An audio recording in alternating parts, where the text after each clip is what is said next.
Ethan's thumb traced her cheek, and Clara leaned into his touch like she'd been waiting her whole life for it. "I love you," she whispered. His hand stilled. Something broke behind his eyes. "You're too beautiful for me, Clara." His voice was raw, aching.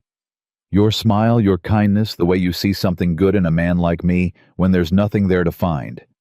You deserve someone who can give you the world. All I've got is this broken-down life and a heart that's been told it's worthless since I was 10 years old."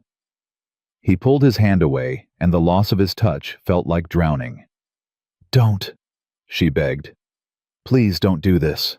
But he was already stepping back into the darkness. Before we continue, please subscribe to this channel and stay with me until the very end. Comment below with the city you're watching from, so I can see how far this story travels. Clara hadn't moved from that spot for 20 minutes after Ethan disappeared. She stood there beneath those uncaring stars, her hand still half raised, like she'd forgotten to lower it, listening to the silence he'd left behind. Finally, she dropped her arm and walked back to her truck. But she didn't cry.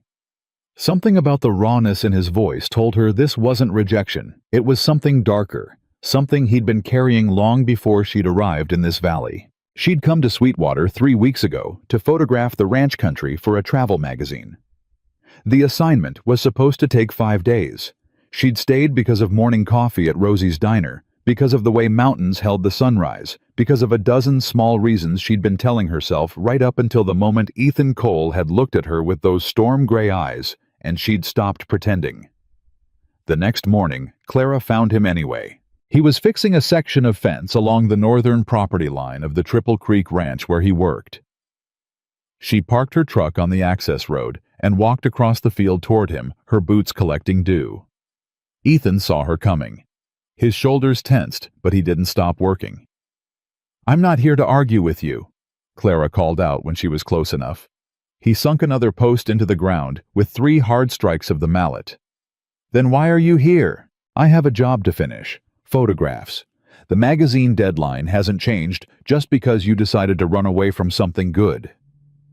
Ethan straightened up, wiping his forehead with the back of his hand. "I didn't run from anything. You walked away from me in the middle of a conversation. What do you call that? Being honest." His voice was flat. "Maybe the first honest thing I've done since you got here." Clara moved closer, stopping on the other side of the fence line. "You want honesty? Here's mine. I don't know what happened to you before I showed up, and I don't know what's making you believe you're not worth someone's time. But I'm not asking you to marry me, Ethan. I'm asking you to stop treating me like I'm too fragile to decide for myself who I spend time with." His jaw tightened. "You don't understand." "Then explain it to me." "I can't. Can't or won't, Ethan grabbed another fence post from the stack beside him, drove it into the ground harder than necessary. "What do you want from me, Clara? I want you to stop making decisions for me. I want you to stop deciding I'm too good or too beautiful or too anything. I want you to let me be a person who gets to choose same as you. You don't know what you're choosing. I know exactly what I'm choosing." Her voice didn't waver. "I'm choosing to stand in a wet field at 7 in the morning, talking to a man who'd rather break his back working than have coffee with someone who wants his company. That's my choice, Ethan. Mine. Not yours." He stared at her for a long moment. Something in his expression shifted, not softening exactly, but cracking just enough to let light through. "Coffee won't fix this," he said finally. "I didn't say it would, but it's a start." Ethan set down the mallet. He looked at the half-finished fence at the work still waiting, then back at Clara. "Rosie's, 20 minutes, I'll meet you there." She turned and walked back to her truck before he could change his mind. Big truck. Rosie's Diner sat on Main Street between the feed store and the post office. Clara was already in a booth by the window when Ethan arrived, and when he slid into the seat across from her, she noticed he'd changed his shirt. Rosie herself brought the coffee. "Well, look who finally decided to be social," she said, pouring Ethan's cup with a knowing smile. "Thought maybe you'd turned into a complete hermit out there." "Just busy, Rosie." "Mm-hmm. Busy."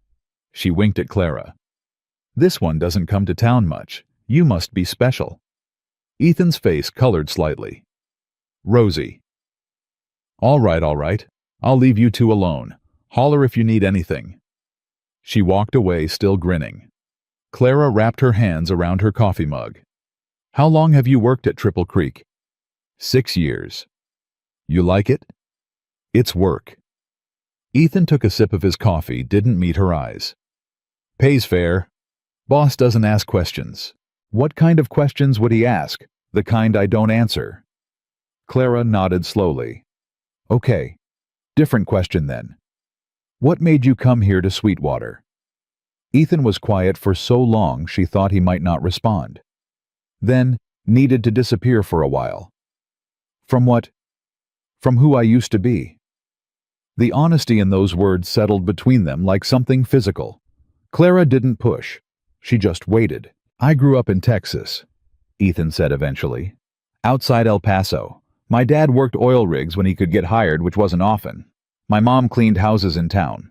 We lived in a trailer that leaked when it rained and baked us alive in summer. I left when I was 17, told myself I'd make something better. Did you? He laughed, but there wasn't any humor in it. I made mistakes. Big ones. Trusted the wrong people, took the wrong jobs, ended up in places I shouldn't have been. By the time I was 25, I had nothing except a reputation I didn't want, and a last name people crossed the street to avoid. So you came here. So I came here. Started over. Kept my head down. Worked hard. Stayed away from people.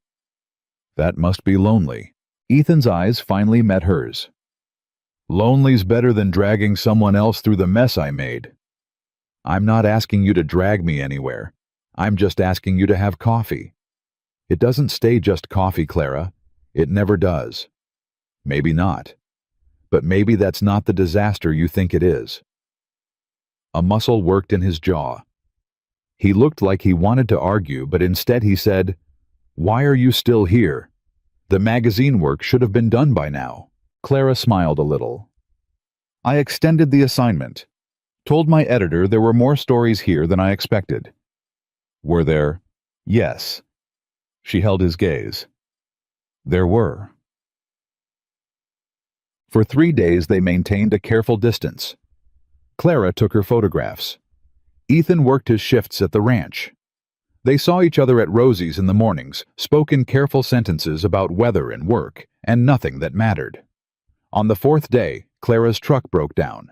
She was out on Highway 12 heading back from photographing the abandoned grain elevator east of town when the engine started making a sound like rocks in a blender. She managed to pull onto the shoulder before it died completely. Clara sat in the cab for a minute, weighing her options. Cell service was spotty out here. The nearest town was Sweetwater, 8 miles back. She was debating whether to start walking when a familiar truck pulled up behind her. Ethan got out and walked to her window. Need help. Engine died. I was hoping it was just overheating, but... Pop the hood. He spent 15 minutes examining the engine, checking hoses and connections, his hands moving with the confidence of someone who'd fixed things his whole life. Finally, he straightened up and wiped his hands on a rag from his truck. Timing belt's gone. You're not driving this anywhere today. Clara's heart sank. How long to fix it? Need to order the part. 2, maybe 3 days if the shop in Billings has it in stock. Great. She leaned her head back against the seat, closed her eyes. Perfect. I can give you a ride back to town. Help you get a tow truck out here. I'd appreciate that. She grabbed her camera bag and locked up the truck. When she climbed into Ethan's passenger seat, she noticed how clean it was inside. No fast food wrappers, no clutter, just a worn bench seat and a sun-faded dashboard.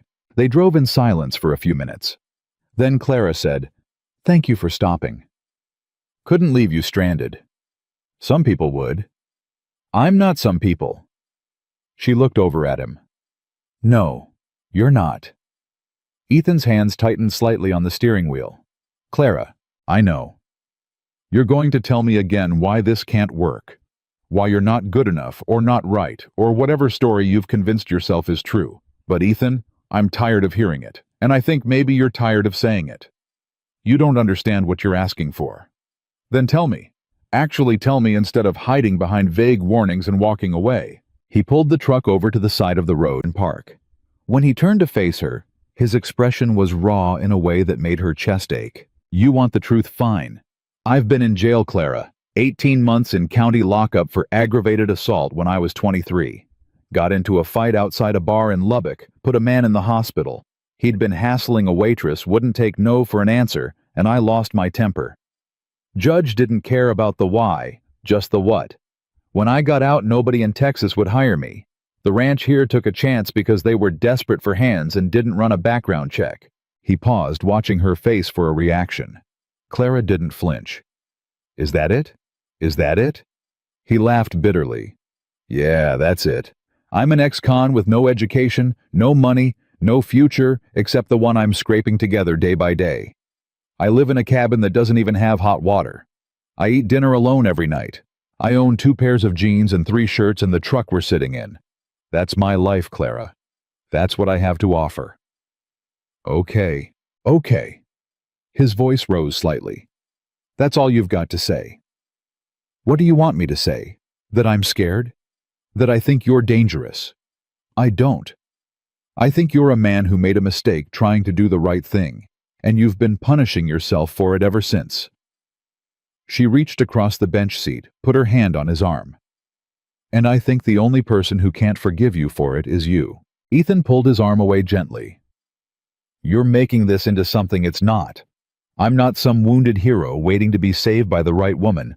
I'm just a guy who knows his limits." "No, you're a guy who's decided his limits before anyone else gets a say.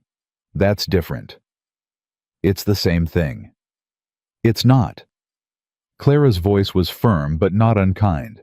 "And you know it's not."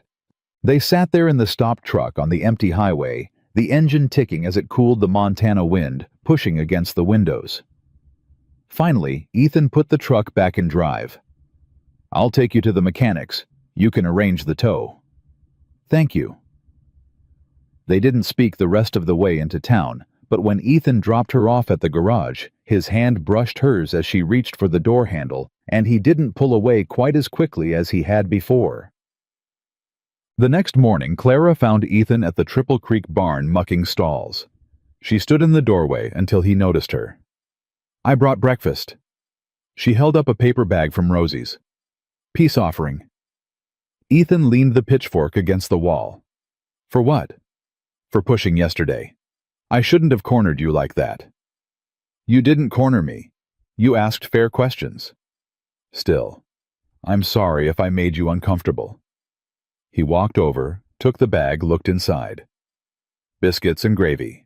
Rosie said it's your favorite." "It is." He pulled out the foam container, and for a moment something like gratitude crossed his face. "Thank you. Can I ask you something? Depends what it is. Why do you keep helping me? If you're so determined to push me away, why stop when my truck broke down? Why have coffee with me? Why accept breakfast?" Ethan was quiet for a long moment. "Because I'm not as strong as I pretend to be." The honesty in those words hit Clara like a physical force. She stepped closer, close enough that she could see the flecks of gold in his gray eyes, close enough that he could have reached out and touched her if he'd wanted to. "Maybe you're not supposed to be strong all the time," she said quietly. "Maybe that's not what strength is." "Then what is it?" "Letting someone in, even when you're scared." Ethan's breath caught. For a second, just one brief, perfect second, she thought he might close the distance between them. But then he stepped back, creating space again. "I should finish these stalls." Clara nodded, understanding the dismissal for what it was. "Okay. But Ethan, I'm not going anywhere. Not yet." She left before he could respond, but as she walked back to her truck, she heard him call her name. "Clara." She turned. He was standing in the barn doorway, backlit by the morning sun, holding the bag of breakfast. "Thank you. For this. For all of it." "You're welcome."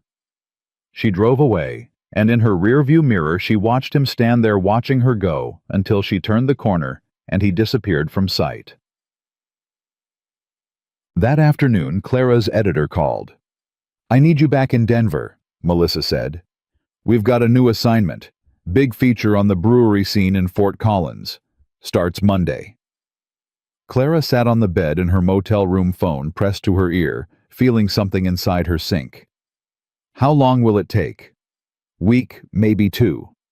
Why, you finished in Sweetwater, right? Almost. Almost? Clara, you were supposed to wrap this up 10 days ago. What's keeping you there? She thought about Ethan's gray eyes, about the way he'd said, "I'm not as strong as I pretend to be," about the careful distance he kept putting between them, even as something in him clearly didn't want to. Just tying up loose ends, Clara said. Well, tie them up faster. I need you in Fort Collins by Monday morning. This is a good opportunity, Clara. Don't make me regret giving it to you. I'll be there. She hung up and stared at the motel room wall. 2 days. She had 2 days left in Sweetwater. She found Ethan that evening at his cabin. It sat about 3 miles outside town, a small wooden structure with a sagging porch and a view of the mountains that made the shabbiness almost worthwhile. Clara had gotten the location from Rosie, who'd given her a long look before writing down the directions. "You sure about this, honey?" Rosie had asked. "No," Clara had admitted. "But I'm doing it anyway." Now she stood on that sagging porch, knocking on the door, wondering if this was the worst idea she'd ever had. Ethan opened the door in jeans and a t-shirt, surprise clear on his face. "Clara, what are you?" "I'm leaving Monday," she said. "New assignment, Denver." Something flickered across his expression, too quick for her to read. "Okay. I wanted to tell you myself, before I go. Appreciate that." They stood there separated by the threshold, neither moving. "Are you going to invite me in?" Clara asked finally. Ethan hesitated, then stepped back. "It's not much." She walked into a single room that held a bed, a table, 2 chairs, and a small wood stove. The walls were bare, except for one framed photograph of a sunset. Through a doorway, she could see a tiny bathroom. He wasn't kidding about the hot water. There was no water heater visible anywhere. "You live here?" The question came out before she could stop it. "Told you I didn't have much to offer." Clara turned to face him. "Ethan, this isn't you deserve better than this. It's what I can afford. The ranch doesn't pay you enough for a decent place. They pay me fair. I send most of it back to Texas. My mom's not doing well. Medical bills." That detail landed like a stone. Clara felt something shift in her understanding of him, not pity exactly, but a deeper comprehension of the weight he'd been carrying alone. "You've been taking care of her," she said. "Trying to. It's not enough, but it's what I can do." Clara moved closer to him. "Why didn't you tell me this before?" "Because it doesn't change anything. I'm still the guy living in a cabin with no hot water, sending every spare dollar to a woman who barely speaks to me anymore because she's ashamed of what I became. That's still my life, Clara. Adding context doesn't make it better. It makes you better. It makes you someone who takes care of people even when they've given up on you. That matters." Ethan's jaw worked. "You're leaving Monday." "I am." "Then what are we doing here? What's the point of this conversation?" "The point," Clara said, stepping close enough that she could feel the heat coming off him, "is that I wanted you to know. I wanted you to understand that leaving isn't my choice, it's my job. And I wanted to give you the chance to ask me to stay." His hands clenched at his sides. "I can't ask you that." "Why not?" "Because you'd say yes. And then you'd wake up 6 months from now in this cabin resenting me for keeping you in a place that's too small for who you are. You'd look at me and see all the things you gave up, and I can't—" His voice cracked. "I can't watch that happen." Clara reached up and put her hand on his cheek. He flinched, but didn't pull away. "You're so convinced you know how this ends," she whispered. "You've already written the whole story in your head, and you've made yourself the villain. But Ethan, what if you're wrong? What if the story you're afraid of isn't the one we'd write? I'm not wrong." But his voice wavered. "Then prove it. Let me stay for 1 more week. Just 1. Give us 7 days to see if this thing between us is real, or if it's just me being a romantic fool. Clara. 7 days, Ethan. And then if you still want me to go, I'll go. No arguments, no drama. But give us the chance to find out. He closed his eyes. When he opened them again, they were bright with something that looked almost like pain. I can't give you what you deserve. Stop deciding what I deserve. Let me decide that. You'll regret it. Maybe. But it'll be my regret, not yours. They stood there, her hand still on his face, his breathing uneven. The cabin was silent except for the wind outside and the hammering of Clara's heart. 1 week. Ethan said finally, the words pulled from somewhere deep and reluctant. 1 week. Clara dropped her hand and stepped back, giving him space. I should go. Let you think about this. Clara. She turned back. Why? He asked. Why are you fighting this hard for someone like me? She smiled, sad and certain all at once. Because someone should. And because maybe somewhere under all that armor you wear, you want someone to. She left him standing in that bare cabin, and as she drove back to town, through the gathering darkness, she thought about all the ways people save themselves by finally letting someone else try to save them too. She called her editor from the motel that night and bought herself 7 days. Melissa wasn't happy. Clara, this is getting unprofessional. What's in Sweetwater that's worth jeopardizing your career? A story, Clara said, which wasn't entirely a lie. Something bigger than I expected. It better be Pulitzer-worthy at this rate.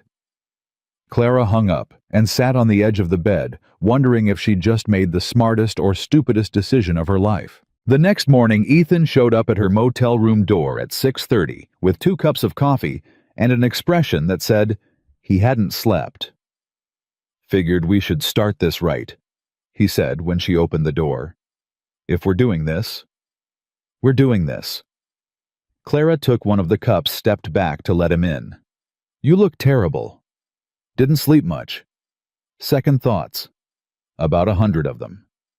He sat down in the chair by the window, cradling his coffee. But I gave you my word. 1 week. You can still change your mind. I know. His eyes met hers. I'm not going to. Clara felt something warm unfold in her chest. Okay then. So what do we do with our first day? I have to work. Ranch doesn't stop because I'm having a crisis. Can I come with you? Ethan looked surprised. To the ranch. Unless that's against the rules. No rules against it. Just don't know why you'd want to spend your day watching me fix fences and feed cattle. Maybe I like watching you work. Something in his expression shifted, vulnerable and uncertain. You're serious. Completely serious. Besides, I brought my camera. Could get some good shots. All right then. He stood up, set down his coffee. Fair warning, though, it's not glamorous work. I didn't come here for glamorous. They drove out to Triple Creek in his truck, the morning light turning the valley gold. The ranch sprawled across 1,500 acres, owned by a man named Jack Morrison, who Ethan said was fair, but hard. He gave me a job when nobody else would, Ethan told her as they parked near the main barn. Didn't ask about my past, just told me to show up on time and work honest. I owe him for that. Jack himself appeared as they were getting out of the truck. A weathered man in his 60s with sharp blue eyes that took in Clara with frank curiosity. This the photographer? He asked Ethan. Yes, sir. Clara Hayes. She'll be shadowing me today if that's all right. Jack extended his hand to Clara. Jack Morrison. Welcome to Triple Creek. Just stay clear of the bulls and don't spook the horses. Yes, sir. He turned back to Ethan.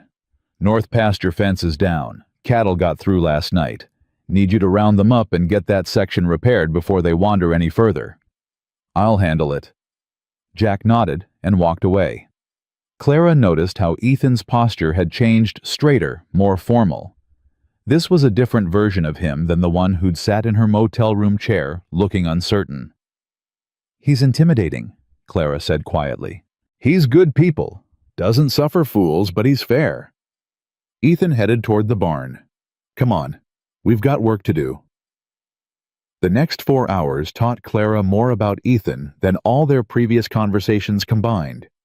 She watched him work with an economy of movement that spoke of years of practice, rounding up scattered cattle, repairing broken fence posts, his hands sure and steady even when the work was backbreaking. He didn't talk much while he worked, but every so often he'd glance over at her to make sure she was okay.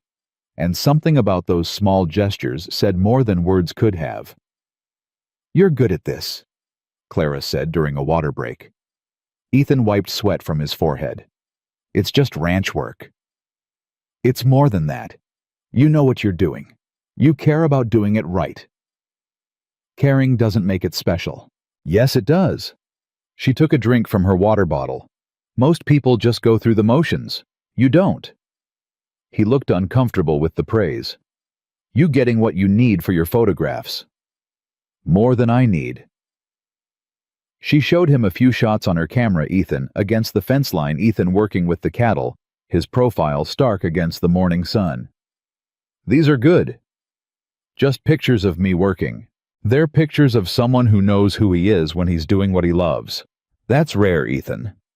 He handed the camera back without comment, but she saw the tension in his jaw.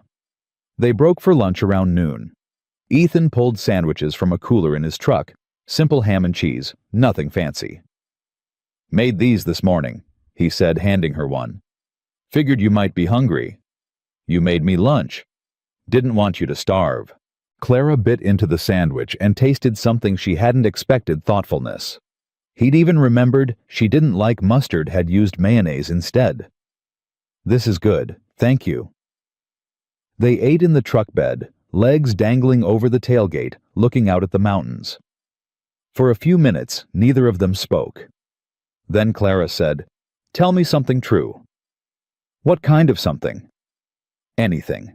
Just something real that you've never told anyone else." Ethan was quiet for a long time. "I'm scared all the time," he said finally. "Of failing. Of people seeing who I really am underneath all this. Of being my father, angry and bitter and taking it out on everyone around me. That's why I stay alone. Not because I want to, because I'm terrified of what happens if I don't." Clara's chest ached. "You're nothing like that. You don't know that." "I do know that. Your father wouldn't have stopped to help me when my truck broke down. He wouldn't send his money to take care of someone who's ashamed of him. He wouldn't be sitting here being honest about his fear. You're not him, Ethan. You're the person he should have been." "You make it sound simple." "It's not simple, but it's true." Ethan looked at her, then really looked at her, and something in his expression cracked open. "What are you doing to me, Clara?" "Giving you a week, that's all. Just a week to see what happens when you stop running." "And what if I can't stop?" "Then I'll know I tried, and so will you." He reached over and took her hand. The gesture was tentative, uncertain, but he didn't let go. They sat there in the truck bed, holding hands, while the wind moved through the grass, and the mountains stood witness, and Clara thought this might be the most honest moment she'd ever shared with anyone. That evening, Ethan took her to his cabin and cooked dinner. It wasn't much pasta with jarred sauce, a salad from a bag, but he'd cleaned the place and put a candle on the table, and Clara understood what that effort meant, coming from a man who lived deliberately small. "You didn't have to do all this," she said. "Wanted to. Figured if we're doing this week right, I should at least try." They ate at the small table, knees almost touching in the cramped space. Clara asked him about Texas, about his childhood, and slowly, piece by piece, Ethan gave her the story he'd kept locked away. "My father used to say I was worthless," he told her. "Every time I failed at something, every time I wasn't good enough, he'd tell me I was exactly what he expected, nothing special. I believed him for a long time. Sometimes I still do." He was wrong. Was he? Look at where I ended up. Look at what I became. I am looking. I see someone who survived something hard and came out the other side still trying to do right. That's not worthless, Ethan. That's the opposite. He shook his head, but she could see her words landing somewhere inside him, creating small cracks in the armor he wore. After dinner, they sat on the cabin porch, watching the sun set over the mountains. Ethan had brought out 2 chairs and a blanket, and when the temperature dropped, he draped it over Clara's shoulders without asking. "Thank you," she said. "You cold little. But I mean thank you for tonight, for letting me in." Jury's still out on whether that was smart. Clara shifted her chair closer to his. "Can I tell you something true now?" "Fair's fair. I'm scared too. Not of you, of this. Of how much I already care about someone I've only known for 3 weeks. Of what happens when this week ends and I have to make a choice between staying and leaving. I'm scared that no matter what I choose, I'm going to regret it." Ethan turned to look at her. "What do you want to choose?" "I don't know yet. Ask me in 6 days." They sat in silence for a while longer. Then Ethan said, "Stay tonight." Clara's heart jumped. "What? Not like that. I mean, I have a couch. It's not comfortable, but it's here. I just don't want you driving back to town in the dark." "Okay," Clara said softly. "I'll stay." She slept on his couch under the blanket that smelled like wood smoke and Montana wind, and sometime in the night, she woke to find Ethan sitting in the chair across from her watching her with an expression she couldn't read in the darkness. "Can't sleep," she whispered. "Just making sure you're real." "I'm real." "I know, that's the problem." The next 3 days fell into a rhythm. Clara spent her mornings with Ethan at the ranch, afternoons editing photographs, at Rosie's diner evenings back at his cabin, cooking dinner and talking until the stars came out. They didn't kiss, didn't cross that physical line, but the intimacy between them grew in other ways, shared silences, small touches, the way they'd started finishing each other's sentences. On the 4th day, everything changed. Clara was at Rosie's editing photos when a woman walked in, mid-50s, expensively dressed, completely out of place in the small-town diner. She looked around like she was searching for someone, and when her eyes landed on Clara, she walked straight over. "You're the photographer," the woman said. It wasn't a question. "I am. Can I help you?" "My name is Margaret Cole. I'm Ethan's mother." Clara's stomach dropped. "Oh, he didn't mention you were coming." "He doesn't know I'm here." Margaret sat down across from Clara without being invited. "I need to talk to you about my son. Maybe you should talk to Ethan instead. I tried, he won't see me. Sends me money but won't return my calls. So I came here to understand why, and what I found was you." "Mrs. Cole, let me be clear, Miss Hayes. My son has been running from his past for 6 years. He's finally built something stable here, and I won't let anyone jeopardize that, not even someone who means well." Clara felt anger spark in her chest. "You think I'm jeopardizing his stability? I think you're temporary. You're a photographer from Denver passing through town. You'll leave, and he'll be the one left dealing with the wreckage." "That's not, isn't it?" Margaret's voice was sharp. "Tell me honestly, are you planning to stay in Sweetwater? Give up your career, your life in Denver, to live in a cabin with no hot water, with a man who can barely support himself, let alone a family?" Clara opened her mouth and found she had no answer. Margaret stood up. "I thought not. Do him a favor, Miss Hayes. Leave now before he gets hurt worse. He's been through enough because of me. He doesn't need more pain from someone who can't commit to staying." She walked out of the diner, leaving Clara sitting there with her laptop and photographs, and a truth she'd been avoiding: she hadn't actually decided whether she could stay. She'd been so focused on convincing Ethan to let her in that she hadn't asked herself the harder question: what happens after the weekends? Clara called Ethan. "Can you meet me now?" "What's wrong?" "I need to talk to you. It's important." He met her at the cabin 20 minutes later, still in his work clothes, concern clear on his face. "What happened?" "Your mother was here, in Sweetwater. She came to the diner."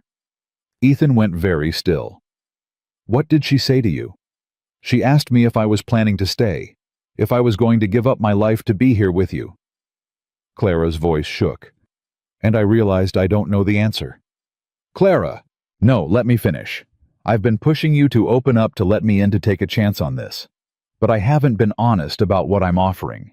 I have a career I love, an apartment in Denver, a life I've built, and I don't know if I can walk away from that, even for you." Ethan's face had gone carefully blank. You're leaving. I don't know what I'm doing. That's the problem. Then what was this week for? What was any of this for if you were just going to leave anyway? To see if it was real. To give us a chance. A chance at what? A week of pretending we could make this work before you go back to your real life and I go back to being alone. His voice was rising. You want to know why I didn't want to do this? This is why. Because I knew you'd leave. Everyone always does. That's not fair. Isn't it my father left when I was 12? My mother stopped believing in me before I was 20. Every person I've ever cared about has decided I wasn't worth the trouble of staying. Why would you be any different? Because I'm here. Because I'm trying. Trying isn't the same as staying, Clara. And I can't do this again. I can't let myself hope and then watch you walk away. The words hit Clara like a slap. So what are you saying? I'm saying maybe my mother was right. Maybe this was a mistake from the beginning. Maybe I should have stuck with my first instinct and kept my distance. You don't mean that. Don't I? Ethan's eyes were bright with something that looked like pain. You're going to leave. Whether it's Monday or next month or a year from now, you're going to wake up and realize this life isn't enough for you, that I'm not enough. And I'd rather end this now than wait for that day to come. Clara felt tears burning her eyes. I'm not asking for promises, Ethan. I'm just asking for honesty about what we both want. What I want doesn't matter. It never has. Stop saying that. Stop deciding you don't deserve good things. I'm not deciding anything. I'm just facing facts. You have a whole life waiting for you in Denver. I have this cabin and a job that barely pays enough to survive. We're not on the same level, Clara. We never were.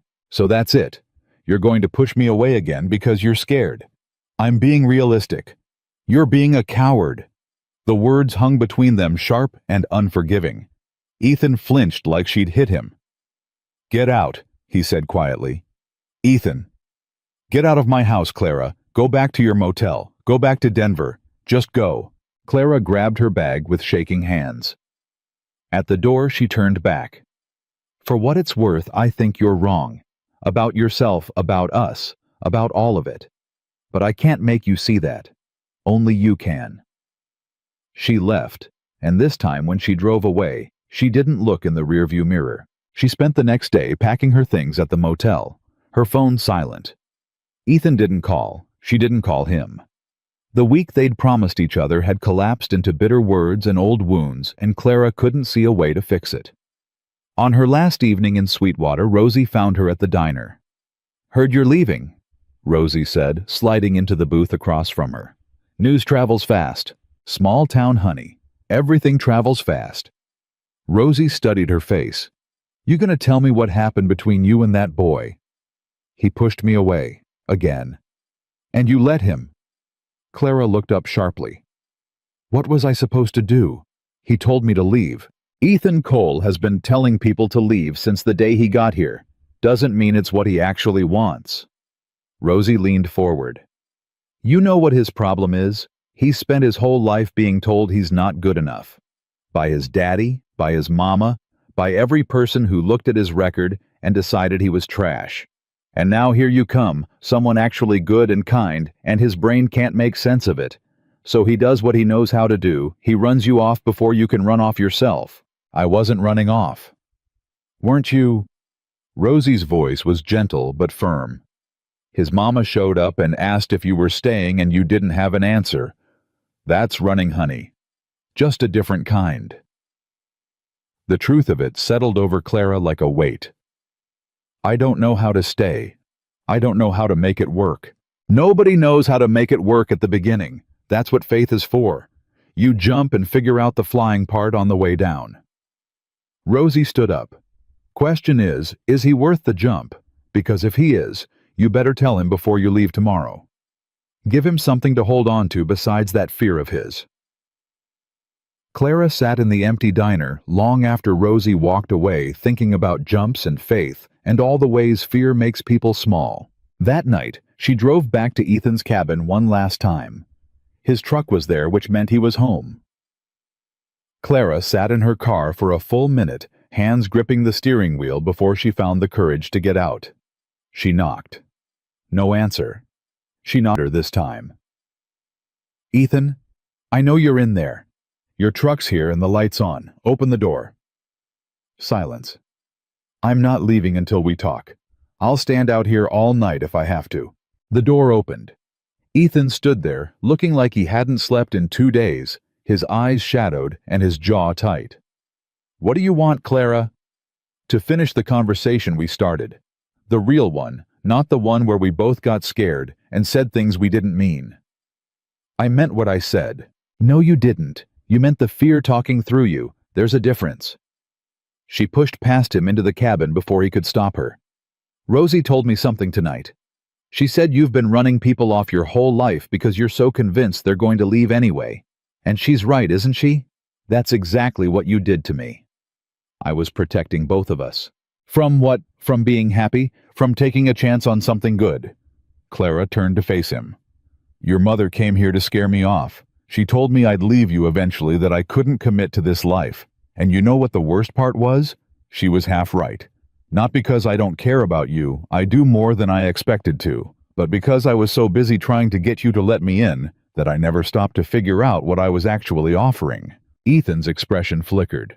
"So what are you offering?" "I don't know yet. And that's the honest truth. I have a job I love and a life in Denver that matters to me. I can't just throw that away on a whim. But I also can't walk away from you without trying to figure out if there's a way to make this work. There isn't. How do you know? Have you even tried to imagine it? Or did you just decide it was impossible the second things got complicated?" "Clara, answer the question, Ethan. Did you even try?" His hands clenched at his sides. "What's the point of trying when the math doesn't work?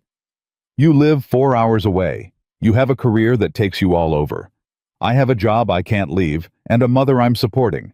How do we make that work without one of us sacrificing everything? I don't know, but maybe we could figure it out together instead of you deciding for both of us that it's hopeless. You're asking me to have faith in something I've never seen work. I'm asking you to have faith in us. In what we've built in 3 weeks. In what we could build if you just stop running." Ethan turned away from her, his shoulders rigid. "You should go back to Denver. Finish your assignment. Live your life."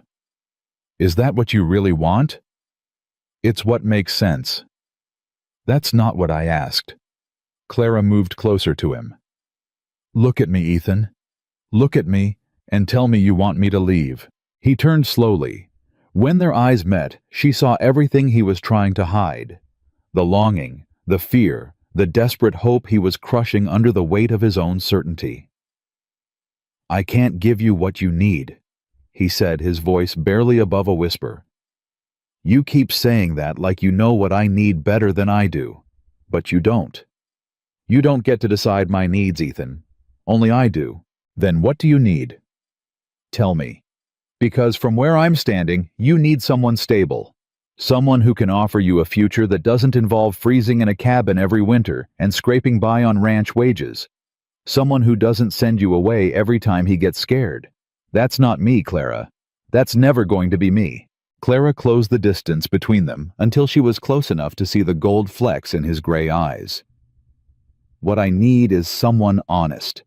Someone brave enough to be vulnerable.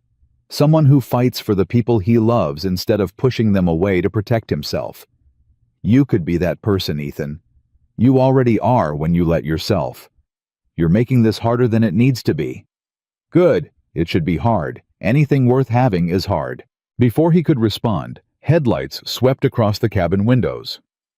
They both turned to look as a car pulled up outside, not a truck, but a sedan that looked expensive even in the darkness. "Who's that?" Clara asked. Ethan's face had gone pale. "That's my mother's rental car." Margaret Cole got out and walked to the door. She knocked once, sharp and authoritative. Ethan opened it, his expression carefully neutral. "Mom." "Ethan?" Margaret's eyes flicked to Clara. "Miss Hayes, I see you didn't take my advice." "No, ma'am, I didn't." Margaret pushed past her son into the cabin. "We need to talk, all 3 of us."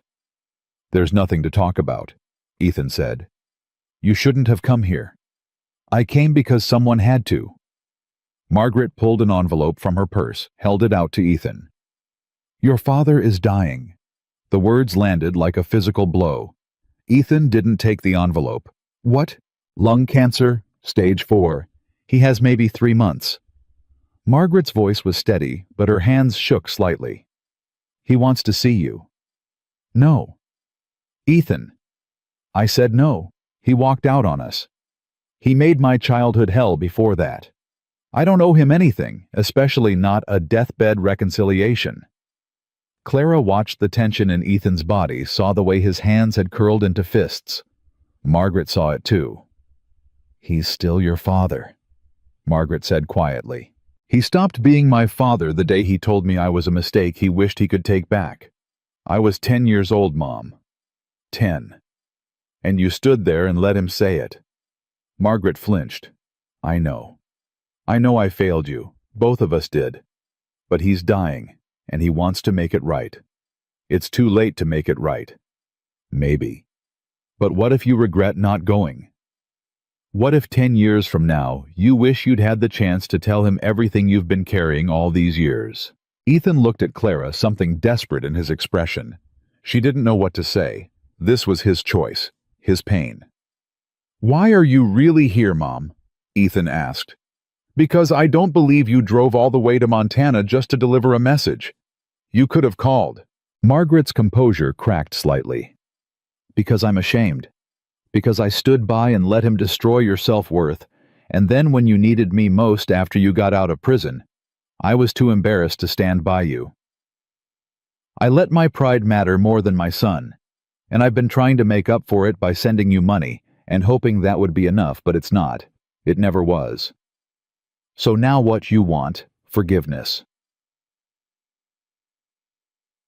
I want a chance to do better, to be the mother I should have been. Margaret's eyes were wet. And I want you to have the closure you deserve, even if you don't think you need it. Ethan was quiet for a long moment. Then he said, Where is he? El Paso. In hospice. I can't just leave. I have responsibilities here. Jack Morrison already knows. I called him before I came here. He said to take whatever time you need. Clara saw the moment Ethan realized he was cornered, that all his excuses had been stripped away. He looked at her again, and she saw the question in his eyes. Go, Clara said softly. Deal with this. It's important. Come with me. The request caught her off guard. What?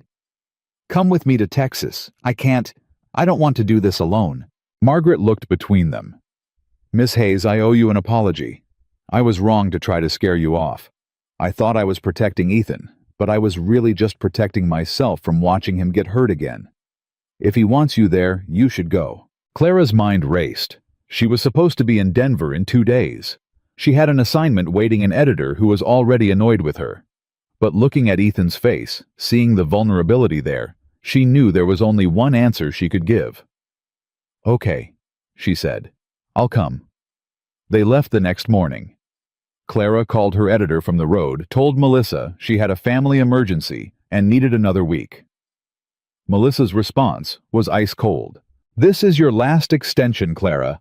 1 more week, and then you're either in Denver or you're fired. Your choice. Clara hung up and looked at Ethan driving beside her. He'd been quiet since they left Sweetwater, his hands tight on the steering wheel. You okay? She asked. No, but I will be. They drove south through Montana, into Wyoming, stopped for the night in Cheyenne. The motel was cheap and slightly run down, but it had 2 beds and hot water which felt like luxury after Ethan's cabin. That night, lying in the dark with Ethan in the bed 3 feet away, Clara said, Tell me about him, your father. Ethan was quiet so long she thought he'd fallen asleep. Then, his name is Robert Cole. He was a mean drunk and a meaner sober person. Used his fists more than his words. Told me I was worthless so many times I started believing it was my name. I'm sorry. Don't be sorry. Just be ready for what you're walking into. He's not going to be some sweet dying man looking for redemption. He's going to be the same bastard he always was, just weaker. Then why are we going? Because my mother was right about one thing. I don't want to regret not going. I want to look him in the more time and know that I'm better than he ever gave me credit for. Clara reached across the space between the beds and found his hand in the darkness. You are better. You're so much better than he could ever see. Ethan held her hand like it was the only thing keeping him anchored. I'm scared, Clara. I'm scared I'll get there and all that anger I've been carrying will just disappear. Or worse, that it won't. That I'll still be that 10-year-old kid desperate for his father to love him. Whatever happens, you're not alone. I'm here. Why? Why are you doing this for me? Clara thought about all the easy answers she could give, all the ways she could deflect. Instead, she told him the truth. Because somewhere in the last 3 weeks you stopped being just a cowboy in Montana and became someone I can't imagine my life without.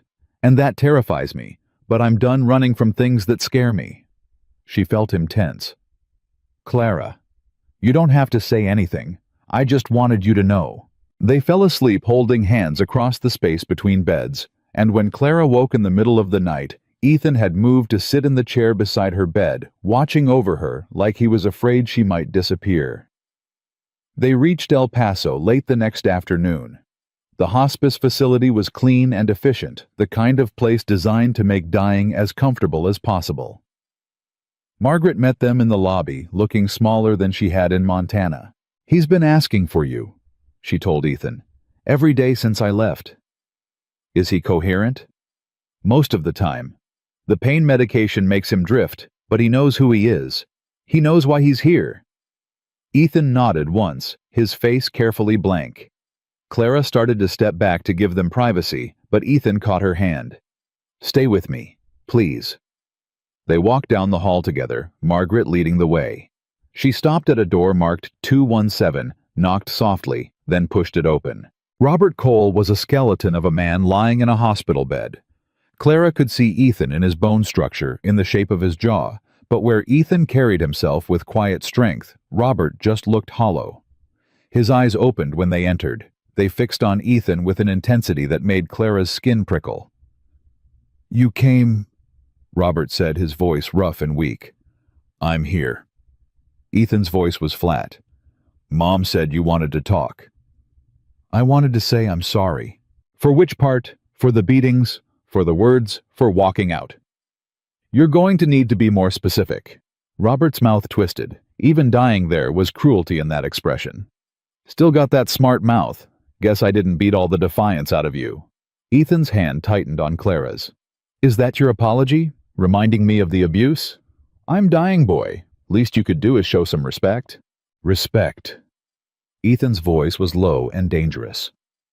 You want respect from the son you told was worthless. From the kid you made feel like every breath he took was a burden. You don't get respect just because you're dying, Dad. You have to earn it. And you never did. Margaret stepped forward. Robert, please. You said you wanted to make amends. I wanted to see him. See if he amounted to anything. Robert's eyes traveled over Ethan with cold assessment. Guess not. Still just a ranch hand scraping by. Just like I said you'd be. Something inside Ethan seemed to break. Clara felt it in the way his hand went slack in hers, saw it in the way his shoulders dropped.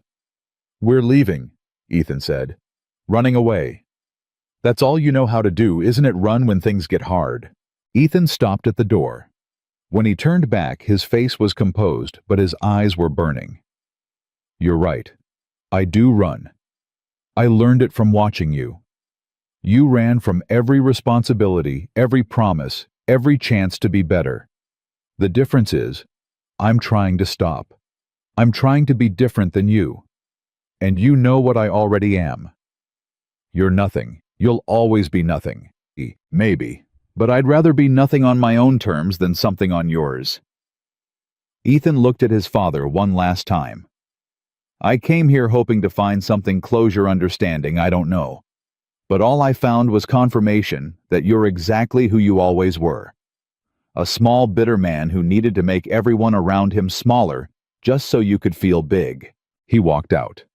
Clara followed, but not before she saw the expression on Robert's face, not remorse, not regret, just rage that he was losing his final chance to wound his son. Margaret caught up with them in the parking lot. "Ethan, wait. Why did you bring me here, Mom? Did you really think he'd changed? That he'd be some transformed man asking for forgiveness? I hoped. You hoped wrong. He's the same person he always was. And you know what the worst part is? You let him do this to me one more time. You brought me here knowing what he was like, and you let him tear me down again." Margaret's face crumpled.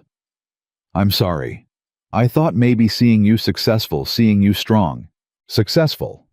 I live in a cabin with no hot water, Mom. I send you most of my paycheck because you raised me to believe I owe you that. I spent 6 years hiding in Montana because I couldn't face the world with a criminal record. That's not success. That's survival. You're a good man, Ethan. Better than both of us. I know I am. But I didn't learn that from you or him. I learned it in spite of you." He turned to Clara. "Let's go." They drove to a motel on the edge of town. Ethan didn't speak the entire way. When they got to the room, he sat on the edge of the bed and put his head in his hands. Clara knelt in front of him. "Talk to me." "I don't know what to say. I thought I was ready for that. I thought I could handle seeing him and it wouldn't matter. But standing there listening to him tell me I'm nothing, God. Clara, it was like being 10 years old again. Like nothing I've done in the last 15 years mattered. It matters. You matter. Do I? Because right now I feel like he was right. I am nothing. I've built nothing. I've become nothing." Clara took his face in her hands, made him look at her. "Listen to me. That man in that hospice bed is dying bitter and alone because he spent his whole life tearing people down instead of building them up. You are not him. You are kind and hardworking and honest. You take care of people even when they don't deserve it. You're trying every day to be better than what you came from. That's not nothing, Ethan. That's everything." "Then why does it feel like I'm failing?" "Because you're measuring yourself by his standards instead of your own. You're letting him define success when his whole life was a failure." Ethan's eyes were wet. "I don't know how to stop hearing his voice in my head telling me I'm not enough." "Then we'll find new voices, better ones, mine if you'll let me." Clara's voice shook. "I see you, Ethan, the real you. And what I see is someone worthy of love, someone worthy of good things, someone who deserves to be chosen, not left behind. Clara, I'm staying." The words came out before she'd fully decided them, but the moment they were spoken, she knew they were true. "What? I'm staying. Not in El Paso, God, no. But in Montana, with you. I'll figure out how to make it work with my career. Freelance, remote assignments, something. But I'm not walking away from this. From us. You can't do that. You'll lose everything. I'll lose my job, maybe, but I won't lose you, and right now that matters more." Ethan pulled back. "No, I won't let you sacrifice your career for me. It's not your decision, it's mine." "Clara, you don't understand." "I understand perfectly. You're scared that if I give up something important for you, I'll resent you for it later. But Ethan, I'm not your mother. I'm not staying out of obligation or guilt. I'm staying because I want to. Because what we have is worth more to me than a job that keeps me on the road 11 months out of 12. What if you're wrong? What if 6 months from now you wake up and realize you made a mistake? Then I'll deal with it. But I'd rather take that risk than spend the rest of my life wondering what we could have been." Ethan stood up, paced to the window. "This is exactly what I was afraid of. You making a huge decision based on feelings instead of logic. Love isn't logical, Ethan. It's a choice. And I'm choosing you." He turned to face her. Don't say that word unless you mean it." "I mean it." Clara's voice was steady. "I love you. I love your stubbornness and your fear and the way you take care of people who don't appreciate it. I love that you're still trying to be good, even though the world's given you every reason not to be. And I love you enough to fight for this when you won't fight for yourself." Ethan crossed the room in 3 strides and kissed her. It wasn't gentle. It was desperate and fierce and full of everything he couldn't say. Clara kissed him back with equal intensity, pouring 3 weeks of longing and frustration and hope into the conversation. When they finally broke apart, both breathing hard, Ethan pressed his forehead against hers. "I love you too," he whispered. "I've loved you since that first morning at Rosie's when you called me out for running. I just didn't know how to admit it. So admit it now. I love you, Clara Hayes, and I'm terrified of what that means." "Me too, but we'll figure it out together." They spent the night holding each other, talking through logistics and fears and possibilities. Clara would give notice to her magazine, would transition to freelance photography. Ethan would talk to Jack about building onto his cabin, making it livable for 2 people. They'd take it slow. They agreed, give themselves time to adjust. But first, they had one more thing to do. The next morning they went back to the hospice. Margaret was in the waiting room, looking exhausted. "He's asking for you again," she said to Ethan. "I'm not here for him. I'm here for you." Margaret looked surprised. "What?" "I need to say something, and you need to hear it." Ethan's voice was firm. "I forgive you, Mom, for not protecting me, for choosing shame over your son, for all of it. Not because you've earned it, but because I'm done carrying that weight. I'm done letting you and Dad dictate how I see myself." Margaret's eyes filled with tears. "Ethan, I'm also done sending you money. You need to figure out your own financial situation because I can't keep sacrificing my future to make up for the past. I'll help you find resources, connect you with programs, but I'm not your safety net anymore." "I understand. And one more thing. I'm building a life with Clara. A real life. And you can be part of it if you're willing to show up as someone who supports me instead of someone who needs me. But if you can't do that, then we're done." Margaret stood up and hugged her son. It was awkward at first, they'd gone so long without real affection. But slowly, Ethan's arms came up around her. "I'll do better," Margaret said. "I promise. I'll actually try this time. That's all I'm asking." They left El Paso that afternoon. In the rearview mirror, the city disappeared into desert heat waves. Ethan reached across the truck and took Clara's hand. "You really meant it about staying. I really meant it. I'm still scared this won't work." "So am I, but I'm more scared of not trying." Ethan smiled, small but real. "When do you have to tell your editor?" "I'll call her tonight. Rip the Band-Aid off." "What will you say?" Clara thought about it. "That I found something more important than a byline, and that I'm not apologizing for choosing it." Clara made the call that night from a rest stop outside Amarillo. She sat in Ethan's truck with her phone in her hand for 10 minutes before she found the courage to dial.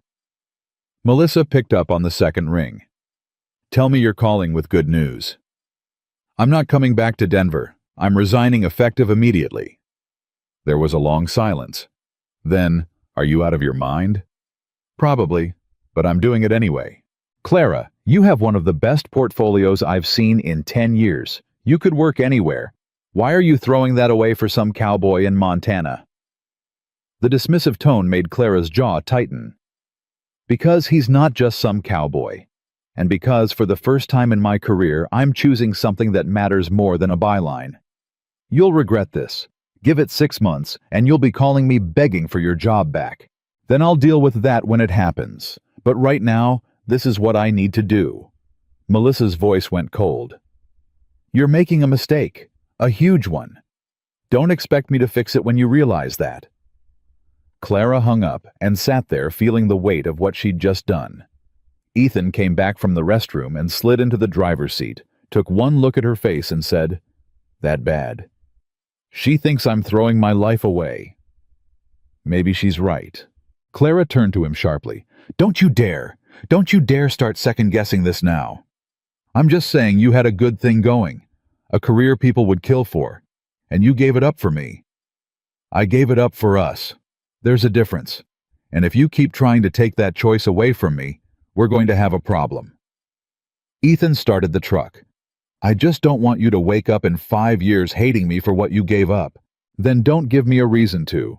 Be worth it, Ethan. That's all I'm asking. Be the person I chose. What if I can't be? Then we'll figure it out. But stop borrowing trouble from the future. We've got enough to deal with right now. They drove through the night in shifts, trading off every few hours. By the time they crossed back into Montana 2 days later, Clara felt like she'd lived an entire lifetime in the span of a week. Sweetwater looked exactly the same, but everything felt different. Clara wasn't a photographer passing through anymore. She was someone building a life here, and that shift in perspective made the town look simultaneously smaller and more significant. They went straight to Ethan's cabin. Walking through that door felt different too, not like visiting, but like coming home.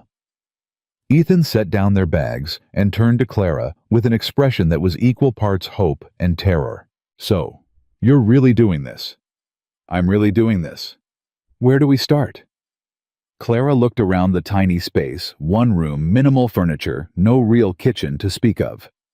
We start by making this place livable for 2 people, and then we figure out how I'm going to make money while living in the middle of nowhere.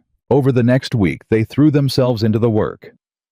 Jack Morrison, true to his word, helped them expand the cabin.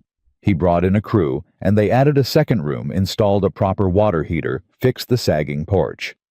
Ethan insisted on paying for it himself, which meant taking out a loan he could barely afford, but Clara understood what it meant to him. This was his contribution, his way of proving he could provide something real.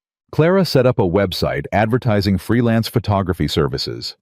She reached out to magazines and newspapers, pitched stories about rural Montana, about ranch life, about the disappearing West. Some responded with interest. Most didn't respond at all. Money got tight fast.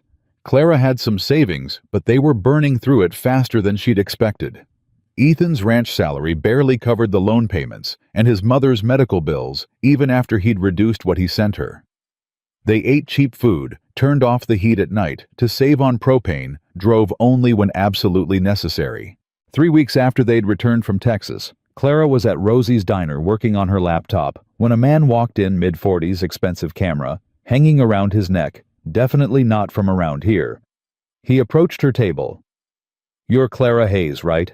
The photographer." Clara looked up warily. "Who's asking?" "Marcus Chen. I'm a photo editor for National Geographic. I saw your work in that travel magazine piece about Montana. Really stunning stuff." Clara's heart jumped. "Thank you. I'm actually here scouting for a story we're doing on disappearing American ranching communities. Your former editor, I guess, mentioned you'd relocated to Montana. Said you might be interested in freelance work." "Melissa sent you?" "Not directly. But when I told her we needed someone who understood this world from the inside, she gave me your name. Said you were the best she'd ever worked with, even if you were crazy for leaving." Marcus pulled out a chair. "Mind if I sit?" They talked for an hour.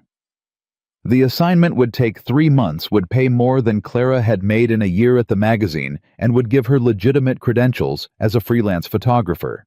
It was exactly the break she needed. There was only one problem. "The catch is you'd need to travel," Marcus said. "We're documenting ranches across 5 states: Montana, Wyoming, Colorado, New Mexico, Texas. You'd be on the road most of that time." Clara felt her stomach sink. "How much time?" 2 weeks in each location, give or take. You could come home between shoots, but the schedule's pretty tight."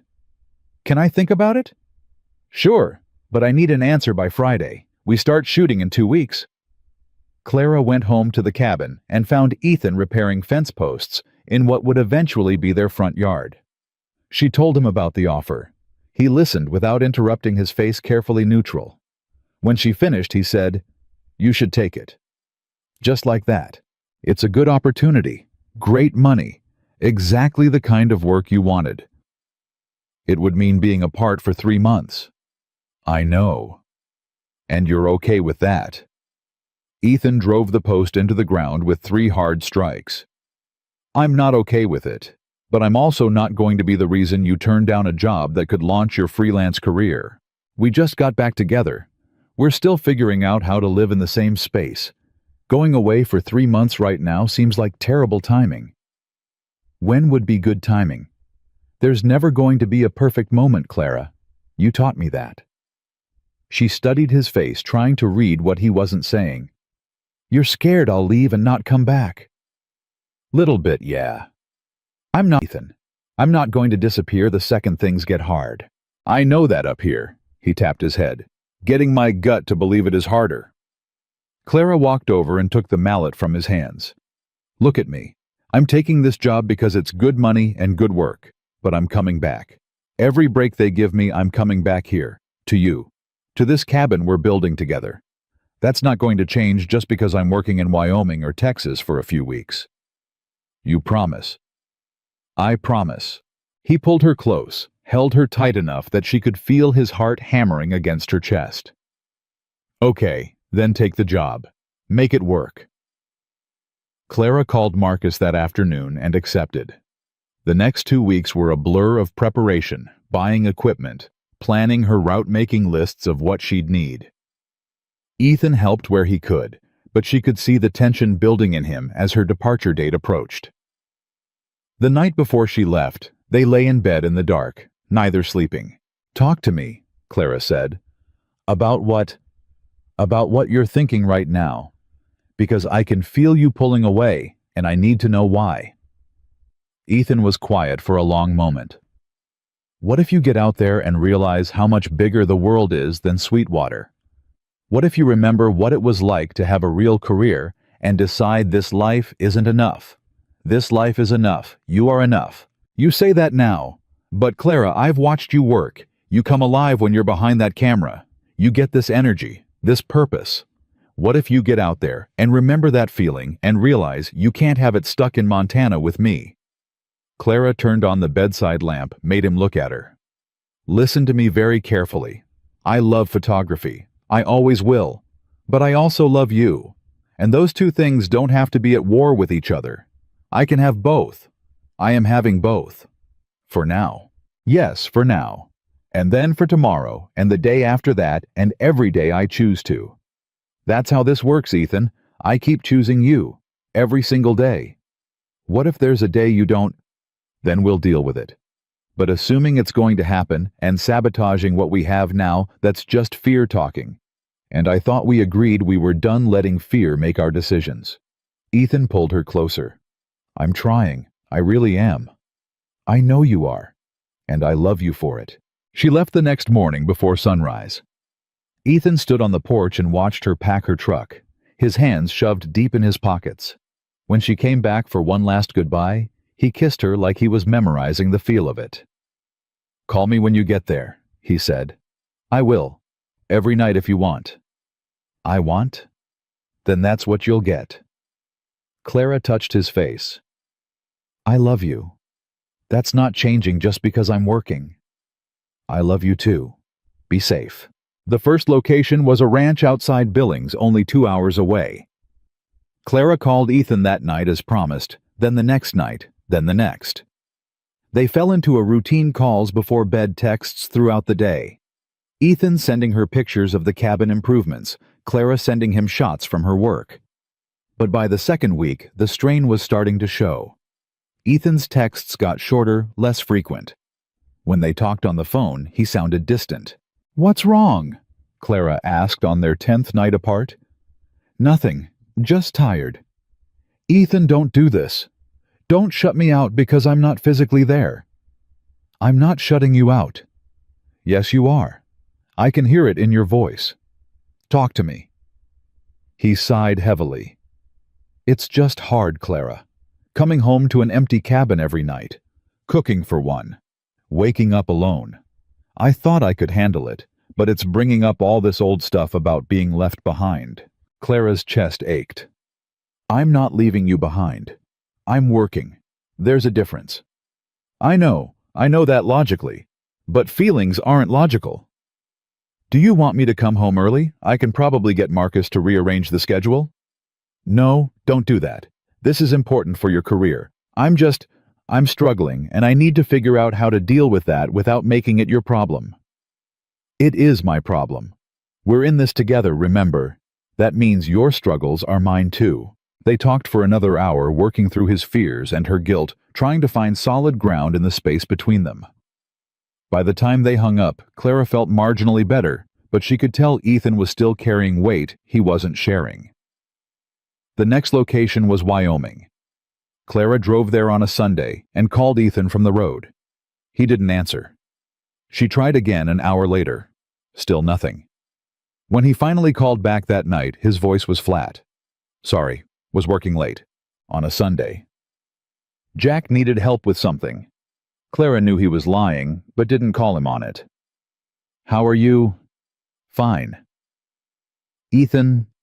I'm fine, Clara. Just tired. Can we talk tomorrow? I need to sleep. Yeah. Okay. I love you. Love you too. He hung up before she could say anything else. Clara sat in her motel room staring at her phone, feeling the distance between them like a physical thing. The pattern continued for the next 2 weeks. Ethan pulling away Clara, trying to reach him, both of them pretending everything was fine when it clearly wasn't. By the time she finished the Wyoming shoot, Clara was ready to quit the whole assignment and go home. She called Marcus. I need a break, a week off between this location and the next one. We're on a tight schedule, Clara. I can give you 3 days. Then I'll take 3 days. She drove straight through from Wyoming to Sweetwater 12 hours without stopping. It was past midnight when she pulled up to the cabin, but the lights were on. Ethan answered the door in his work clothes, surprise clear on his face. You're supposed to be in Wyoming. I'm exactly where I'm supposed to be. Clara pushed past him into the cabin. We need to talk. It's late. I don't care how late it is. You've been pulling away for 2 weeks and I'm done pretending I don't notice. So either we deal with this now, or I pack my stuff and go back to Denver permanently. Your choice. Ethan's face went pale. You'd do that, just leave. If the alternative is staying with someone who's checking out emotionally? Yes, I would, because I didn't give up my career to be with someone who won't actually be with me. I am with you. No, you're not. You're here in body, but you've already decided I'm going to leave, so you're protecting yourself by leaving first. And I get it, Ethan. I understand why you do it, but I can't keep fighting to stay when you keep pushing me away. He turned away from her. You don't understand what it's like, watching you drive away, wondering if this is the time you don't come back. You're right. I don't understand, because every time I leave, I tell you I'm coming back. I call you every night. I text you throughout the day. I do everything I can to show you this is real, and it's still not enough. It's not about you not being enough. Then what is it about? Because from where I'm standing, it looks like you're determined to sabotage this no matter what I do. Ethan spun to face her, and she saw tears in his eyes.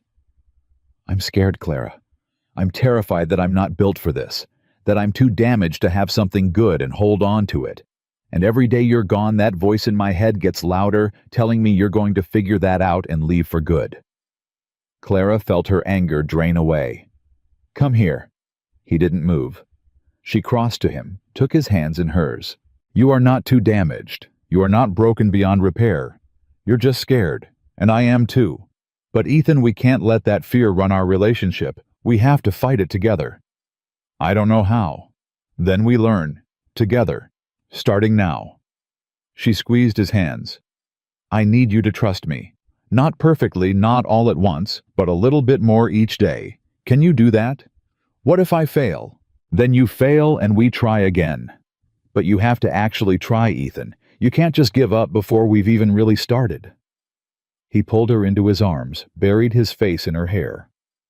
I'm sorry. I'm so sorry for pulling away. I know. But you have to stop. You have to let me in even when it's scary. I'll try. I promise I'll try.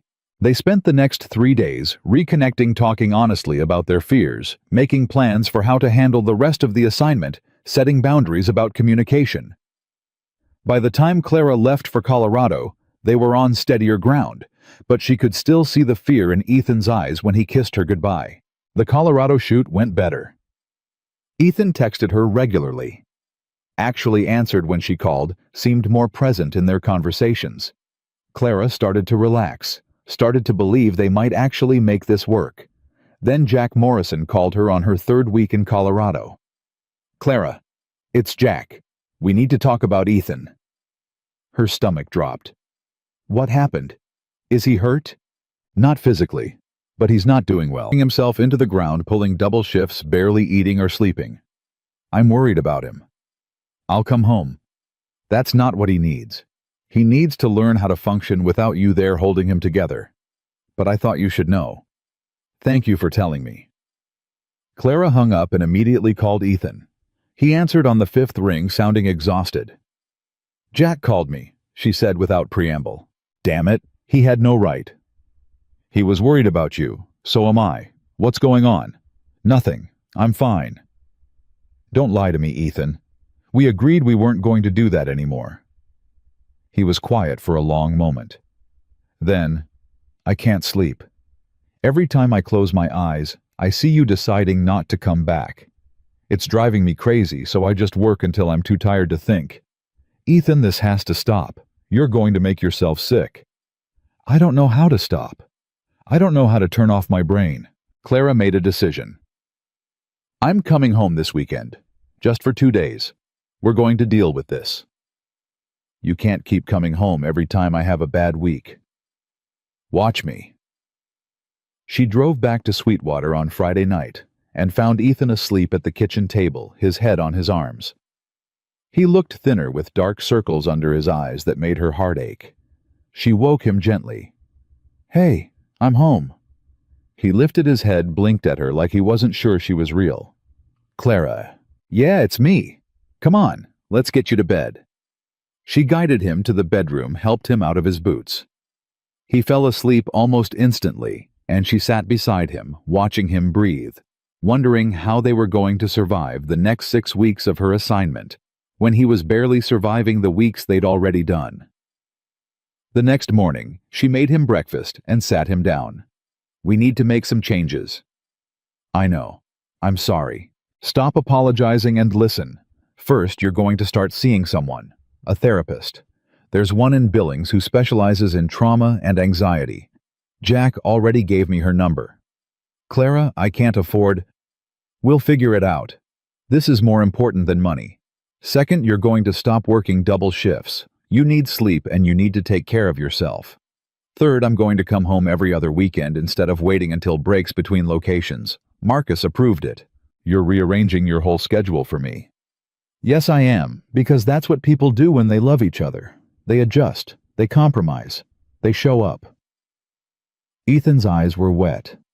"I don't deserve you." "Probably not, but you're stuck with me anyway." He laughed a small broken sound and pulled her into his lap. "I'm going to get better at this. I promise." "I know you are, but you have to actually do the work, Ethan. I can't do it for you." "I will. I'll call the therapist on Monday." They spent the weekend together, quiet and careful with each other. Sunday evening came too quickly, and Clara had to drive back to Colorado. This time when Ethan kissed her goodbye, she felt less fear in it, more trust. "I love you," he said. "Thank you for not giving up on me." "I'm not giving up. Not now, not ever." The next month was hard, but manageable. Ethan started therapy and actually seemed to be benefiting from it. He stopped working himself to death, started sleeping better, was more present in their phone calls. Clara came home every other weekend like she'd promised, and slowly, painfully slowly, they built confidence in what they were building. The Texas shoot was her last location. 2 weeks documenting ranches outside El Paso, and then she'd be done. She'd be home for good. Clara arrived on a Tuesday and dove into the work. The ranches were beautiful, the light was perfect, and her shots were some of the best she'd ever taken. Marcus was thrilled. On Friday afternoon, Clara got a call from a number she didn't recognize. "Hello. Is this Clara Hayes?" A woman's voice, professional and crisp. "Yes, who's this?" "My name is Sarah Martinez. I'm a curator at the Museum of Western Heritage in Denver. I saw your work in the National Geographic preview, and I'm interested in featuring your Montana Ranch series in our upcoming exhibition on disappearing American landscapes." Clara's heart stopped. "I'm sorry, what?" "It would be a 6-month showing in our main gallery. We'd print and frame 30 of your best images. There would be an opening reception, media coverage, the whole works. This is the kind of exposure most photographers dream about." Wow! That's incredible. "There's just one thing. We'd need you here in Denver to work with us on the installation and to be available for press events. Probably 3 months of your time starting in 6 weeks." And just like that, Clara understood the universe was testing her one more time. "Can I think about it?" Clara asked, her voice barely steady. "Of course, but I'll need your answer by Monday. This is a time-sensitive opportunity." Clara hung up and sat in her motel room staring at the wall. 3 months in Denver. The kind of exposure that could make her career permanent, that could set her up for life. Everything she'd worked toward for 10 years handed to her on a silver platter, and all it would cost was 3 more months away from Ethan. She called him that night. He picked up on the first ring. "Hey, how's Texas?" "I got offered something. A museum exhibition in Denver." She heard his breath catch. "That's incredible, Clara. That's huge." "It would mean 3 months there, starting in 6 weeks. The silence that followed felt like it lasted an hour. "Ethan, I'm here. Just processing." His voice was careful, controlled. "What did you tell them?" "That I'd think about it, but I wanted to talk to you first." "Why?" "It's your career, your decision. Because it affects both of us. Because I need to know if you can handle another 3 months apart. Don't make this about me. Don't turn down an opportunity like this because you're worried about my issues. Your issues are my issues. That's what being in a relationship means." Ethan was quiet for a moment. Then, "Take the job, Clara." Just like that. Just like that. "This is your dream. I'm not going to be the person who stands in the way of it." "But," "No buts. You take the job. We figure out the rest. That's how this works, right? We adjust. We compromise. We show up." Clara felt tears burning her eyes. "Are you sure?" "I'm terrified. But yeah, I'm sure. You've been sacrificing for me for months now. It's my turn to sacrifice for you. I don't want either of us sacrificing. I want us both choosing. Then I'm choosing this. I'm choosing to support you even when it's hard, even when it scares me. I love you. I love you too. Now go call that curator and tell her yes before she gives the spot to someone else." Clara called Sarah Martinez back that night and accepted. Then she finished her Texas shoot in a daze, half excited and half terrified about what came next. She drove back to Sweetwater the following week. Ethan was waiting on the cabin porch when she arrived, and the way he pulled her into his arms told her everything she needed to know about how hard the last few weeks had been for him. "I missed you," he said into her hair. "I missed you too. But we did it. The whole assignment. 3 months and we made it work. Barely. Barely counts." She pulled back to look at him. "How are you really?" "Better. The therapy's helping. I'm learning how to catch the spiral before it gets bad. And I'm learning that being scared doesn't mean something's wrong. It just means I care." "That's huge." "It's progress anyway." He took her hand, led her inside. "Come on, I want to show you something." The cabin had been transformed in her absence. There was a proper kitchen now, with real counters and cabinets. The bedroom had been painted. There were curtains on the windows and a rug on the floor. It actually looked like a home instead of a place someone was just surviving. "Ethan, this is beautiful. When did you do all this?" "Nights when I couldn't sleep. Weekends. Figured if you're going to be gone for another 3 months, I should make sure there's something worth coming home to." Clara felt her throat tighten. This was always worth coming home to. "Yeah, but now it's got a working oven." He smiled, but there was vulnerability in his eyes. "I'm trying, Clara, to build something stable, to be someone you can count on." "You already are." They spent the next 2 weeks together before Clara had to leave for Denver. They talked about logistics. Ethan would drive down to visit when he could get away from the ranch. Clara would come home every other weekend again. They talked about money the museum was paying Clara well, and between that and what she'd made from the National Geographic assignment, they'd finally have some breathing room. They talked about the future carefully, neither wanting to jinx it, but both aware that they were building toward something permanent. On Clara's last night before Denver, they drove out to a clearing Ethan knew spread a blanket under the stars. They lay there in silence for a while, just being together. "Can I tell you something?" Ethan said finally. "Anything. I'm proud of you. For taking this opportunity. For building this career. I know I haven't always been good at showing it, but watching you succeed, it means everything to me." Clara turned to look at him. "Really? Really? You're doing what you love and you're brilliant at it. That's not something to apologize for. It's something to celebrate. Even though it means we're apart. Even though, because you being happy and fulfilled makes us stronger, not weaker." Clara kissed him, then soft and slow. When they pulled apart, she said, "When I get back from Denver, I want us to talk about next steps, real next steps." "Like what?" "Like marriage, like building a life together that's not just survival, but actual partnership." Ethan's eyes widened. "Are you proposing to me?" "I'm saying I want to, when the time is right, when we're both ready." "I'm ready now." "Liar. You're still working through therapy." He laughed. "Okay, fair. But I'm getting there. And when I'm really solid and sure, ask me. I'll say yes." "That's a promise." "That's a promise." Clara left for Denver the next morning with that promise tucked close to her heart. The exhibition work was intense. Choosing images, working with designers, writing wall text, doing press interviews. She threw herself into it completely, and the result was stunning. Her photographs of Montana ranches, of cowboys and cattle, and endless sky captured something essential about a world that was disappearing. The opening reception was packed.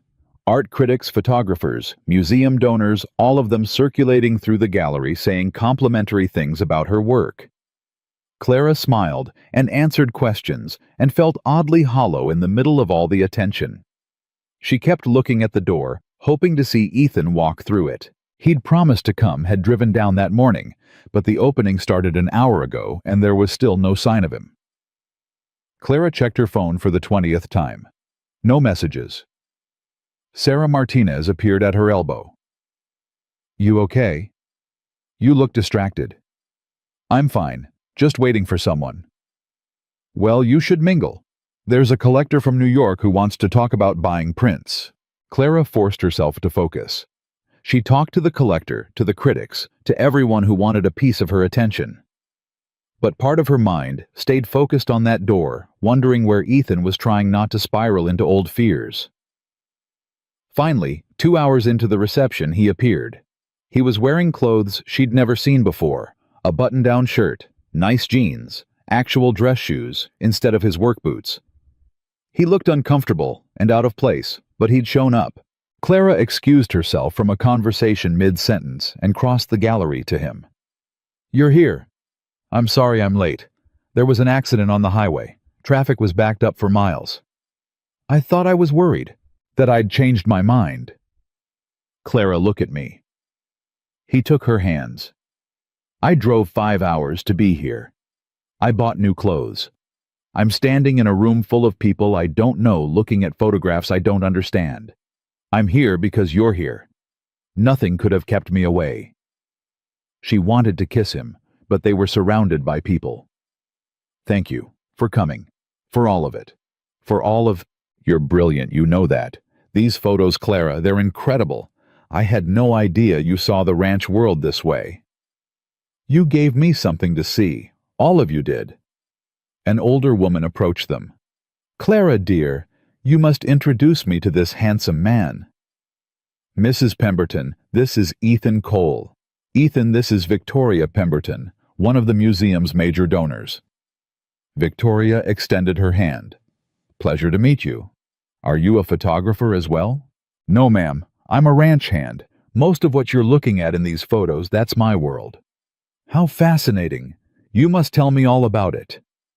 Ethan shot Clara a panicked look, but she just smiled. "I'll let you two talk. I need to make the rounds." She watched him from across the room as he talked to Victoria, saw how he relaxed gradually, how the initial awkwardness gave way to genuine conversation. He was trying. For her. And that meant more than any exhibition or review ever could. The reception ran late. By the time they left, Clara was exhausted but elated. They drove back to the apartment she was renting for the duration of her stay in Denver. "That was something," Ethan said as they climbed the stairs. "All those people wanting to talk to you about your work." It was overwhelming. "You were amazing, natural, like you belonged there." Clara unlocked the door. "I did belong there. It's my work. But Ethan, I also belong in Sweetwater. Those two things aren't mutually exclusive." "I'm starting to understand that." He followed her inside, looked around at the temporary space. "This is nicer than our cabin." "It's not home, though." "No, it's not." They fell into bed together, too tired for anything except holding each other. Clara pressed her face into Ethan's chest and breathed him in wood smoke and Montana wind and something essentially him. "I'm glad you came," she whispered. "Where else would I be?" The next 2 months passed in a strange rhythm, Clara working in Denver, Ethan visiting when he could, both of them learning how to be together across distance. It wasn't perfect. There were hard nights when Clara felt lonely in her temporary apartment. There were moments when Ethan's old fears surfaced, and he'd pull away emotionally. But they were learning to catch those moments faster, to talk through them, instead of letting them fester. Clara came home to Sweetwater every other weekend like she'd promised. She'd walk into the cabin and Ethan would be there waiting, and every time it felt like proof that this was real, that they could make it work. 6 weeks before the exhibition was scheduled to close, Clara got another call from Sarah Martinez. "We're extending your show," Sarah said. "The response has been incredible. We want to keep it up for another 3 months." Clara's stomach sank. 3 more months. "I know that's longer than we originally discussed, but the board is insistent. Your work is drawing crowds we haven't seen in years. And Clara, there's interest from other museums. This could turn into a traveling exhibition. Houston, Santa Fe, Seattle. A year of guaranteed work and exposure." "I need to think about it." "Of course. Take a few days." Clara hung up and called Ethan immediately. Something happened. She told him about the extension, about the potential traveling show. He listened without interrupting. When she finished, he said, "What do you want to do?" "I don't know. A year ago, this would have been an easy yes. It's everything I've worked for. But now you have other things to consider. Now I have you to consider. And I'm tired, Ethan. I'm tired of living out of a suitcase. I'm tired of temporary apartments and weekend visits. I want to come home. I want to actually build the life we keep talking about. So tell them no." "But what if I regret it? What if this is the peak of my career and I'm walking away from it?" Ethan was quiet for a moment. Then, "Can I tell you what I learned in therapy? Please. You can't live your life based on what you might regret. You have to make choices based on what you want right now in this moment. And trust that future you will understand why you made the choice you made." "When did you get so wise?" "When I started paying someone $100 an hour to teach me how to think." He paused. "But Clara, for what it's worth, I think you already know what you want. You're just scared to admit it." "What do I want?" "You want to come home. You want to stop chasing the next big thing and start building something stable. You want what we have in Sweetwater more than you want a year on the road showing your work." Clara felt tears on her face. "You're right. That's exactly what I want." "Then take it, choose it, and stop apologizing for it." She called Sarah back the next day and turned down the extension. Sarah tried to convince her to reconsider, painted pictures of the opportunities she was walking away from. Clara listened politely and then said no again. "I appreciate everything the museum has done for me," Clara said, "but I'm ready to go home." 2 weeks later, the exhibition closed. Clara packed up her Denver apartment, loaded everything into her truck, and drove back to Montana for good. Ethan was waiting on the porch when she pulled up. He'd built a second chair and painted both of them dark green. There were flowers planted along the porch rail. He'd made this place into something worth coming home to. Clara got out of the truck and walked into his arms. "I'm home. For real this time. For real. For real. No more assignments. No more temporary apartments. Just this. Just us." Ethan held her tight. "I almost don't believe it." "Believe it. I chose you, and I'm not changing my mind." They spent the evening unpacking her truck, finding places for her things among his. It should have been cramped, should have felt like too much in too small a space, but instead, it felt right. Like puzzle pieces finally fitting together. That night, lying in their bed in their cabin, Clara said, "I have something to ask you." "What's that?" She turned to face him. "Marry me." Ethan went very still. "What?" "Marry me. I know we said we'd wait until you were solid and sure, but Ethan, you are solid. You're surer than you've ever been. You supported me through 3 months away, then another 3 months, then you let me make my own choice about the extension without trying to influence it. You built us a home. You did the work on yourself. You're ready. And so am I." "Clara, I'm not asking you to prove anything, or be perfect, or have everything figured out. I'm just asking you to choose me every day for the rest of our lives. Can you do that?" Ethan's eyes were bright with tears. "Yes, God, yes, I can do that." "Then say yes." "Yes, I'll marry you. Yes." Clara kissed him, and it tasted like promise and Montana wind and coming home. When they pulled apart, both of them were crying. "I don't have a ring," Clara said, laughing through tears. "I do." He got up, went to the dresser, pulled out a small velvet box. "I bought this 2 months ago. Figured I'd ask you when you came home from Denver, but this is better. You asking me. That feels right." He opened the box. Inside was a simple gold band with 3 small stones. Nothing fancy, but honest and real. "It's perfect," Clara said. "Put it on me." She slid the ring onto his finger, and he slid one onto hers that matched. They sat there in bed wearing each other's promises, and Clara thought about all the ways they'd fought to get here, all the fear they'd conquered, all the times one of them had chosen to stay when leaving would have been easier. "We should tell people," Ethan said. "Tomorrow. Tonight, let's just be us."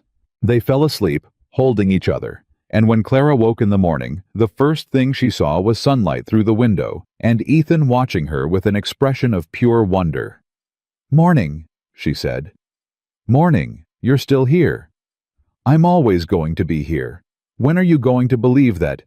"Maybe after about 50 years. Ask me then." Clara laughed. "Deal." They got married 3 months later at the ranch. Jack Morrison officiated.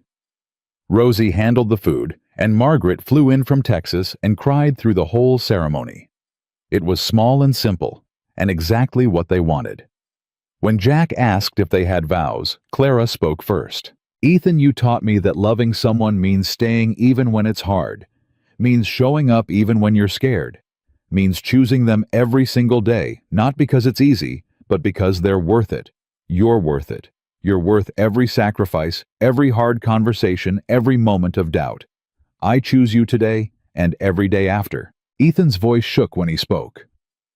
"Clara, you taught me that I'm not what happened to me, that I'm not my father's words or my mother's shame or my own worst thoughts about myself. You taught me that I'm worthy of being chosen, and I'm going to spend the rest of my life proving you right. I choose you. I choose us. I choose this life we're building together." They kissed as husband and wife while their small gathering of friends cheered, and Clara thought this was what happiness felt like, not perfect, not without fear or struggle, but real and hard-won and absolutely worth fighting for. After the reception, they drove out to their spot under the stars. They lay on a blanket looking up at the endless Montana sky, both wearing rings, now both finally believing this was real. "You know what's funny?" Clara said. "What?" "You spent so long thinking you weren't beautiful enough, good enough, worthy enough for me. But Ethan, you were always more than enough. You just needed someone to show you. And you needed someone who wouldn't let you hide behind your work. Someone who made you choose between playing it safe and taking a real risk. We saved each other. Yeah, we did. Clara turned to look at her husband. So what now? Now we live. We build our life here. We have hard days and good days, and we handle both. We keep choosing each other. Every single day. Every single day. Clara smiled and settled back against him, feeling the solid weight of his arm around her, the steady beat of his heart beneath her ear. She'd given up the traveling exhibition. She'd given up the guaranteed year of work and exposure. She'd chosen a cabin in Montana and a man who'd spent his whole life believing he wasn't enough. And she'd never made a better choice. Because loving someone wasn't about finding someone perfect or easy or without scars. It was about finding someone worth staying for, worth fighting for, worth choosing every morning when you woke up and every night when you fell asleep. It was about building something real together, brick by brick, choice by choice, day by day. Ethan Cole had whispered that she was too beautiful for him, had tried to choose her happiness over his own, had nearly walked away to protect her from himself. But Clara had stayed, had fought, had chosen him right back. And together, they'd built something neither of them could have built alone, a love that was hard-won and honest and absolutely unshakable. She was home, she was chosen, and she was exactly where she was meant to be.